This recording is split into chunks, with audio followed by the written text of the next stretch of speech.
Getting better at basketball can feel like a long, slow grind for most players, but that doesn't have to be you. I'll show you how I went from 13 points on the season as a sophomore in high school to 410 in my junior year, alongside an MVP award and a first team all conference award. First things first, you should gamify your practices. If you want to translate your actual practices to your games, they have to be similar. So for example, you're 1v1ing your friend, right? Don't have unlimited dribbles and no shot clock, because that's not what you're going to get in the games. Maybe have a set minimum dribbles of 5 or 3 per possession, or even have a shot clock of 5 seconds to score. This is going to force you into a game-like setting where you have to get your points and you can't waste dribbles or waste any time. The next thing you gotta do is dial in on a specific skill. Most players and most people in life try to be okay at everything. They try to be a well-rounded individual. But I don't fully understand that concept. Why would you want to be okay at everything instead of really good at a few things you're passionate about?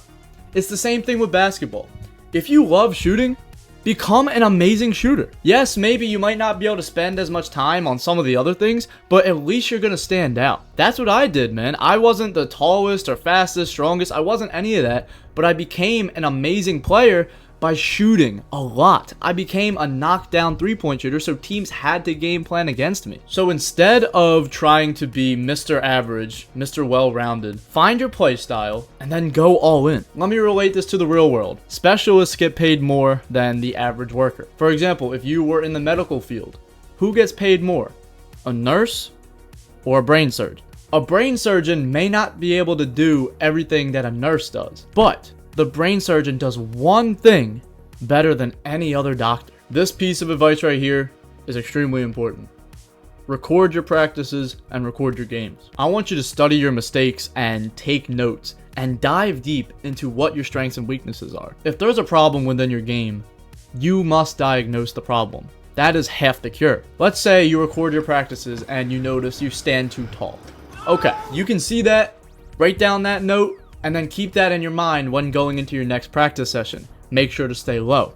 But if you don't record your practices and you don't study the way you play, you're not going to be able to figure that out. And it's the same thing with your game film. If you're making the same mistake over and over again, let's say you're getting shut down by the help defender because your eyes aren't on them and you get stripped.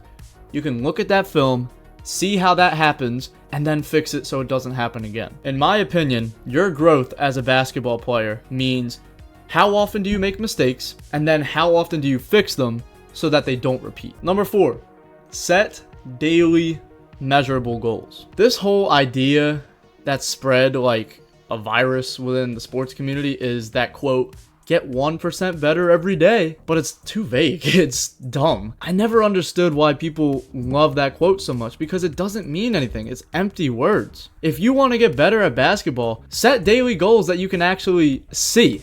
Tangible goals. For example, all right, I'm gonna make 300 shots today in my workout. That's something that you can do, and that's something you can see. You can't see 1% better and, oh, I think I improved today. Did you? Did you work hard? Did you achieve something difficult? Did you overcome obstacles? That is a true sign of improvement. If you can't describe what your goals are, you don't have a goal. So set meaningful goals in your practices. Number 5, study the game relentlessly. Watch highlights, watch documentaries, read books, study the greats and break down their film. Become obsessed with the game of basketball. Break it down to a science and understand the art. Don't just consume basketball content. Read books based on leadership, mindset, getting along with other people. Those are the things that will help you in the long run when you want to be the leader of your team or you want to make it to the next level. Become a student of the game, not just a player. Number 6, prioritize sleep and diet. Most players neglect these two things.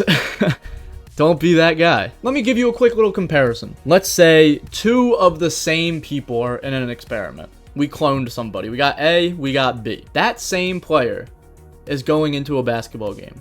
But player A is sleep deprived and filled his diet with cookies and snacks, compared to player B, who got enough sleep and ate clean. Who do you think is going to perform better in that game? I'm going with player B.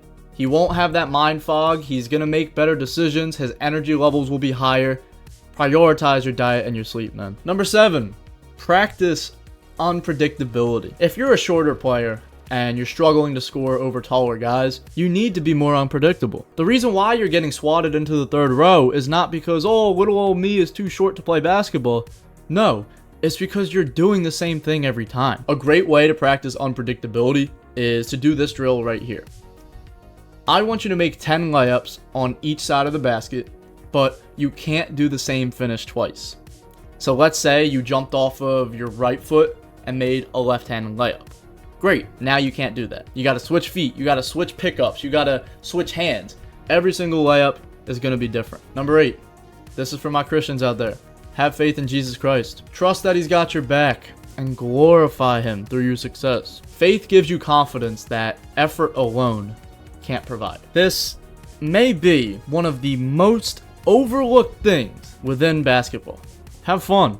A lot of people will try to ask me questions like, hey man, I'm having a hard time staying on a consistent schedule and I keep missing workouts. What do I do, man? I'm trying to be disciplined.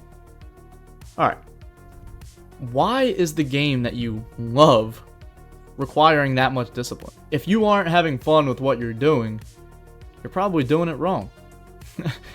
There's no value in playing basketball if you hate every second of it, or if you only like it when you win. Take a step back from your life and look at basketball and say, alright, is this truly what I love to do? And if it's not, don't stress yourself over it. But if it is, get back to why you love it. Remind yourself why you love it. Is it the sound that the basketball makes? Is it the smell of the empty gym?